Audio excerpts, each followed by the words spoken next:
Hello friends, welcome back to C plus plus.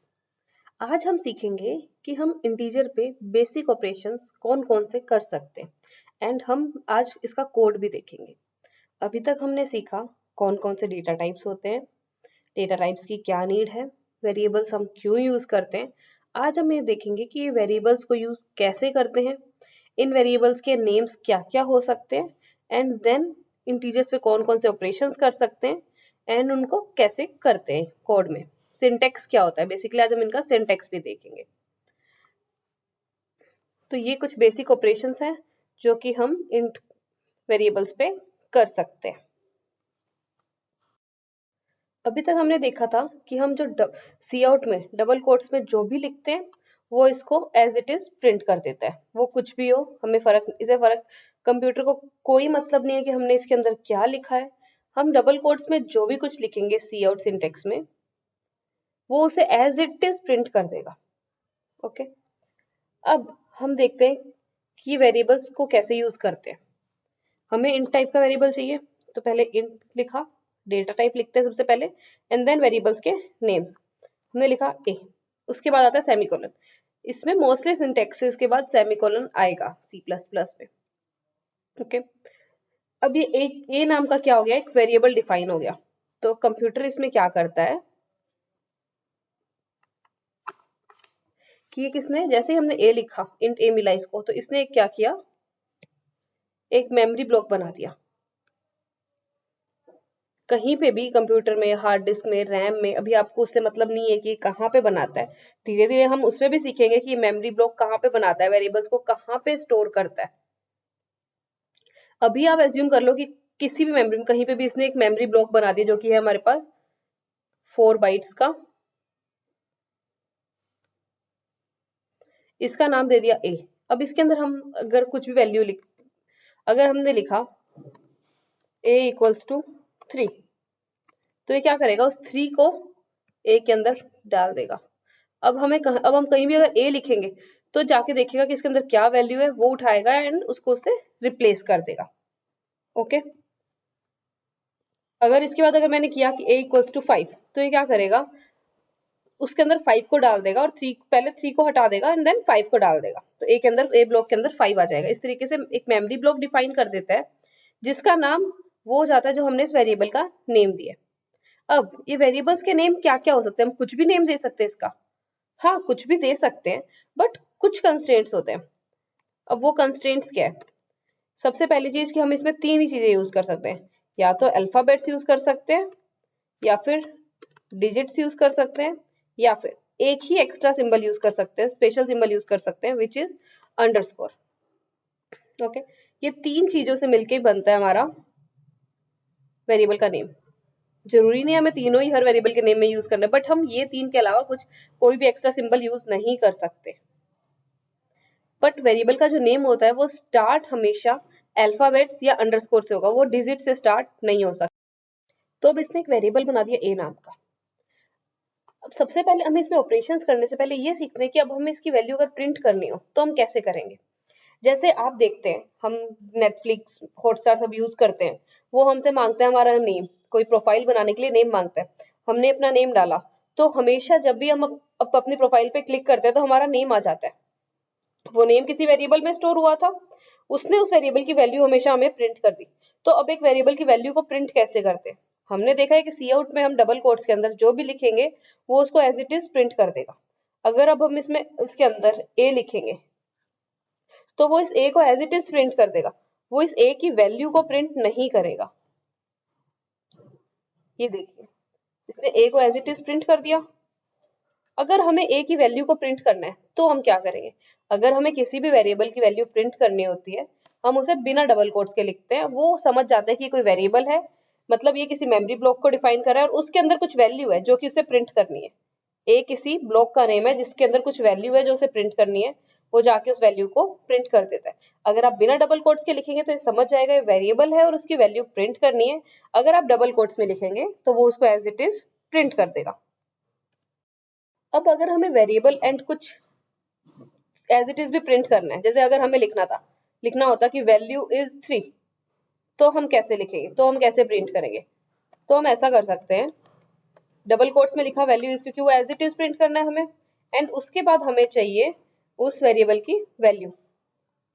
तो हमने next सी out में वो वेरिएबल लिख दिया बिना डबल कोट्स के, तो उसकी वैल्यू प्रिंट कर देगा। ये देखिए इसने प्रिंट कर दिया वैल्यू इज 3।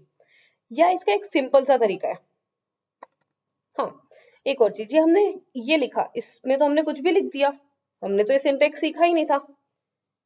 अगर हम ये स्लैश लगा देते हैं, डबल स्लैश लगाते हैं, इस डबल स्लैश का मतलब होता है कि हम आगे कुछ कमेंट लिख रहे हैं, उसको कंपाइलर को एग्जीक्यूट नहीं करना, मतलब उसको कंपाइलर को कंप्यूटर के लिए 0 और 1 में कन्वर्ट नहीं करना। कंप्यूटर को इससे कुछ मतलब नहीं है हमने इस डबल स्लैश के बाद क्या लिखा है, उस वो हमने अपने लिए लिखा है।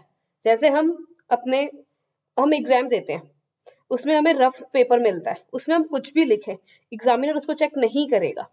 तो वैसे ही डबल स्लैश का मतलब होता है कि हम उसके आगे कमेंट लिख रहे हैं, अब हम उस लाइन में डबल स्लैश के बाद जो मर्जी लिखें वो हमारे लिए है, वो उसको नहीं रीड करेगा, कंपाइलर उसको कुछ नहीं करेगा, उसको छोड़ देता है। ये बहुत यूज आती चीज है, अगर हमें कुछ भी लिख के रखना है, अगर हमने कुछ बड़ा प्रोग्राम बनाया और हमें लगता है कि हमें कल को काम आएगा, जैसे बड़ा प्रोग्राम छोड़िए, इसमें भी हम अब लिख सकते हैं, जब हम ये सीख रहे हैं तो हम नोट्स लिख सकते हैं इसके साथ साथ में, ताकि कल को अगर हम प्रोग्राम देखें तो हमें समझ आ जाए कि क्या चीज क्यों लिखी थी, क्यों यूज करते हैं।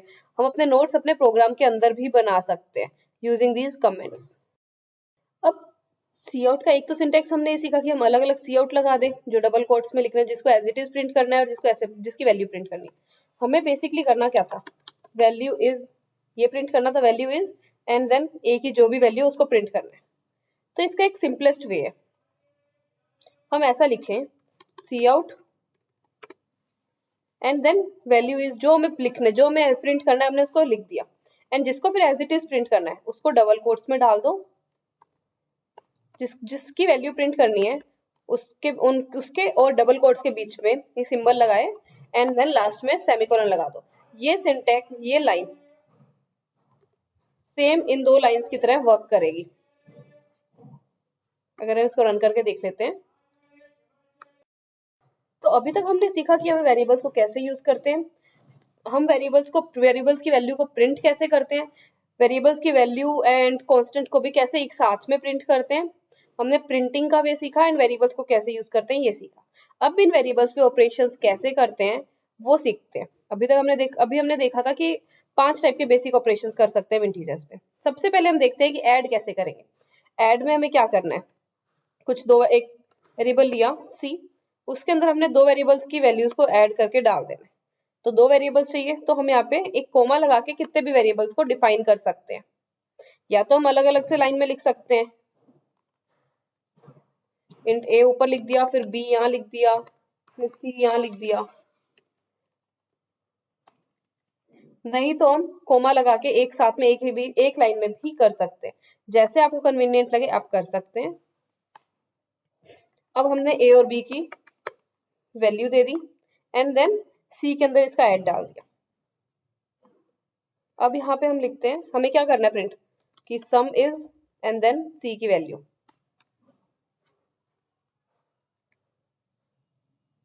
देखते हैं क्या प्रिंट करता है, से 7 प्रिंट कर दिया, तो वेरिएबल्स का सम करके उसको प्रिंट कर दिया।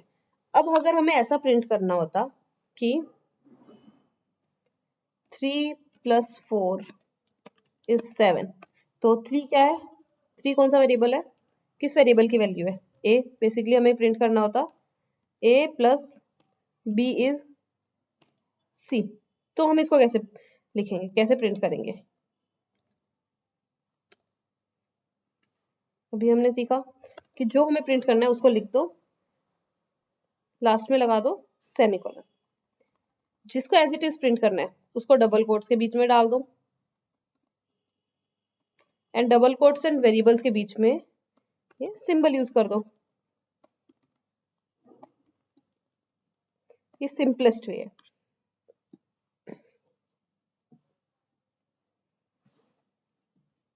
देखो इसने प्रिंट कर दिया 3 + 4 = 7। इस तरीके से हम सी आउट में कुछ भी प्रिंट कर सकते हैं, एंड ऐसे हम ऐड करते हैं 2 वेरिएबल्स का।